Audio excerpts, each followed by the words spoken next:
السلام عليكم. بعد الحادثة اللي حصلت من يومين بتوع الأطفال أو الشباب اللي ماتوا بالعربية على طريق إسماعيلية، واللي تقريبا مات حوالي 18 أو 15 ل 18 واحد ماتوا.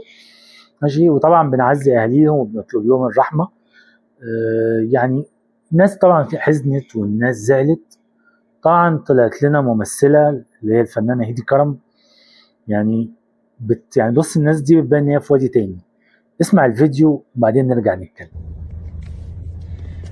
بجد امتى الساحل ده يخلص؟ وحياة ربنا امتى الساحل ده يخلص؟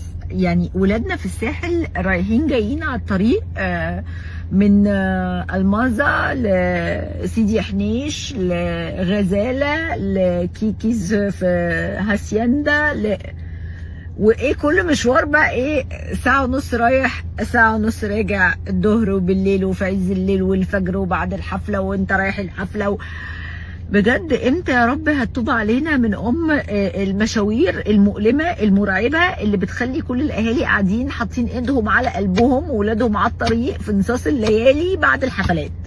بجد هو مش عارفه، هو انا لوحدي ولا انتوا مشتركين معايا في هذا الاحساس؟ زي ما سمعت كده في الفيديو، الاستاذه هيدي زعلانه جدا وبتقول امتى الشهور بتاعت الصيف دي تخلص او شهور الساحل تخلص، عشان عيالنا اللي من الحفله دي للحفله دي، وساعه ونص هنا وساعه ونص هنا ومش عارفه ايه. زي ما انتم سمعتوا كده في الفيديو، مش هكرره تاني. وده بيبين حاجه يا جماعه، الناس دي في وادي تاني. الناس دي مش عارفه اللي بيحصل. الناس دي لو عندها ذره حاسين بالناس وحاسين بالاطفال اللي ماتت وحاسين بالاهالي اللي عيالهم ماتوا، عمرهم ما هيطلعوا يستفزوا الناس بالشكل ده. اللي بيتعمل ده اسمه استفزاز. انا يعني زمان يا راجل كان بيقول لك لو جارك عنده ميت وانت عندك خطوبه ولا فرح، حاجه من الاتنين: يا تعمله سكيتي اتخلص بدري احتراما ليه يا راجل، ما تزغرطش. يقول لك ما تزغرطش احسن جارنا عنده ميت. فما بالك ب 15 ل 18 عيل ماتوا في لحظه، منهم 6 أو 5 من بيت واحد. انت طالع بقى تقول ان انت في وادي تاني خالص، وعيالي بتوع الساحل وعيالي بتوع البتنجان وعيالي مش عارفه ايه. يا اخي يعني استحي، والله العظيم انا ما بكلمش بقى على عيد الكرم، بتكلم عموما.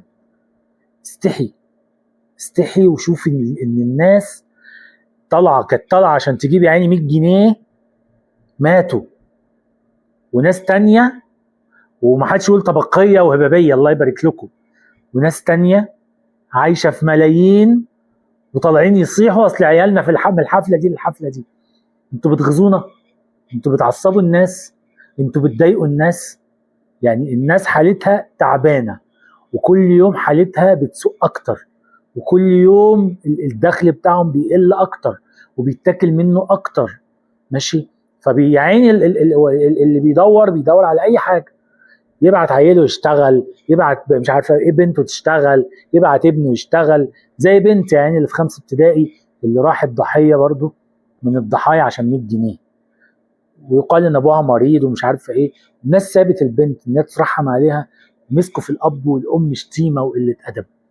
ماشي، الناس سابت الضحايا ومسكوا في الاهالي اللي بيخلفوا 5 و6 عيال. يا اخي مالكش دعوه، انا مخلف 5 6 10، متشغلش بالك. ها، اشغل بالك باللي حصل، بالحادثه، سبب الحادثه ايه، اللي الناس دي الضرر اللي وقع عليهم من الحادثه، اللي عيله مات واللي عيله اتصاب واللي عيله مش عارفه ايه. ماشي، شوف الناس دي حياتها ازاي تبقى افضل عشان ما تخرجش عيالها. ما خلاص، انا خلفت 5 عيال و6 عيال خلاص من سنين، من 10 سنين، من 5 سنين، من 20 سنه، ايا كان.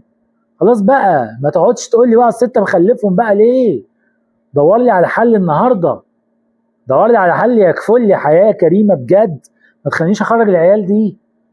دور لي على حل يخلي دخلي كويس عشان ما اخرجش العيال دي تخرج واللي يموت واللي يتصاب واللي يتبهدل واللي يتهان.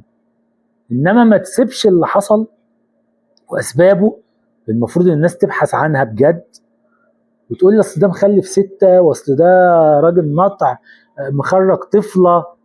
ما هو النطع ده ممكن يكون مريض، ممكن يكون قعيد، انت ايش عرفك باللي فيه؟ ايش عرفك باللي عنده؟